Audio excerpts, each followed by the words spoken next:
I'm here on 4th Avenue, quite close to Walnut Street.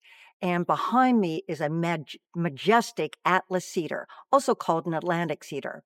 The Atlas cedar is native to the Atlas Mountains of Algeria and Morocco, and it's one of the four true cedars in the genus cedar. Those four true cedars are the Atlas cedar, the deodar cedar, the cedar of Lebanon, and the cypress cedar.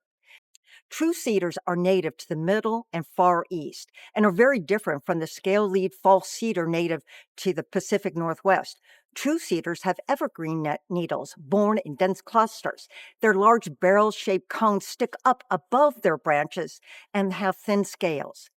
The Atlas cedar is known for its blue-green to silvery blue needles and distinctive shape, pyramidal when young and broad and flat-topped, and majestic when mature. Atlas cedars are often planted as ornamentals for their grandeur, bringing a sense of beauty and distinction to parks and gardens. I'm here at the corner of 6th Avenue and Dayton, where we have two deodar cedars, a female and a male, that are magnificent. The deodar cedar is an evergreen native to the Himalayas and a very popular evergreen tree here in Edmonds and in Washington state. The deodar cedar is valued for its graceful drooping branches and green foliage. It's also known as the Himalayan cedar and can reach heights of 40 to 60 feet. In its native habitat, this cedar can grow to 250 feet. The deodar cedar cones are distinctive. Here, the female cones sit upright on the branches like small eggs nestled among the needles, while the male cones are long and narrow, releasing pale yellow pollen in early autumn. Here's a fun fact. During the construction of Interstate 5 in the 1950s and 1960s, the Washington State Department of Transportation widely planted deodar cedars along the freeway for its ability to sequester carbon. The deodar cedar is a beautiful tree, and it's helping our environment.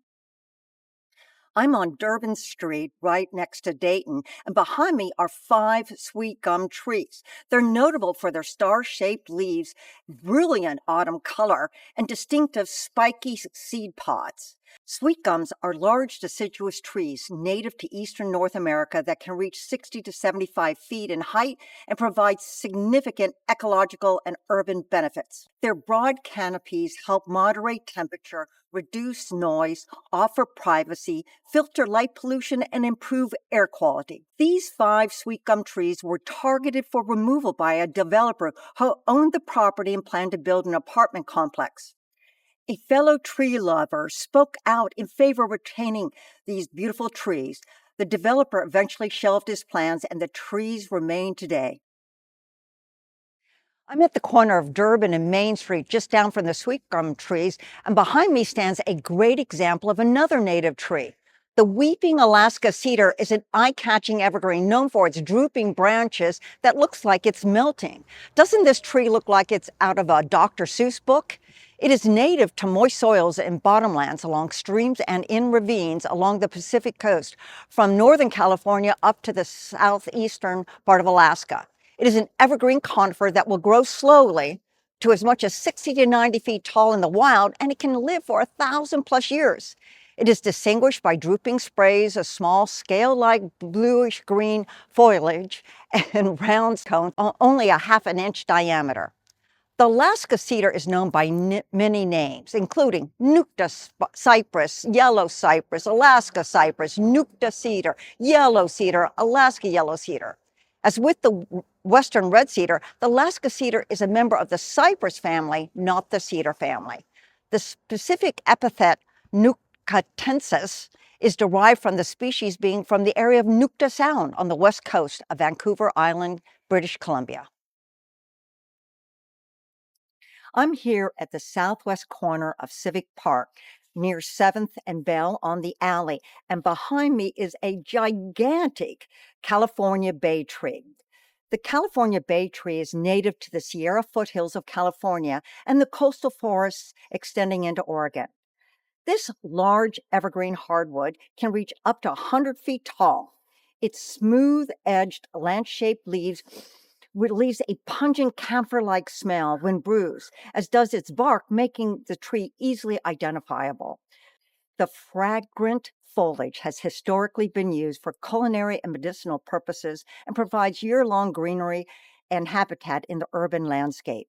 It's good to know, though, that it's the Mediterranean bay laurel that provides the more common culinary herb.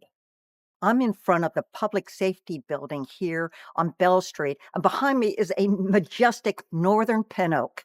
This large deciduous oak tree typically grows 50 to 70 feet tall, but occasionally exceeds 80 feet. It has an oval form and a rounded crown. The northern pin oak is native to north central United States. The only native oak we have here in the Pacific Northwest is the Gary oak. The northern pin oak has glossy dark green leaves, and they have 5 to 7 lobes with bristled tips and turn a striking russet red in autumn. I'm glad we get to see this beautiful tree in autumn. Northern pin oaks have similarities to northern red oaks. One of the differences, the northern red oak typically has 7 to 11 bristle tip lobes. The northern pin oak is fast growing at 24 inches per year. It produces small round acorns with shallow caps.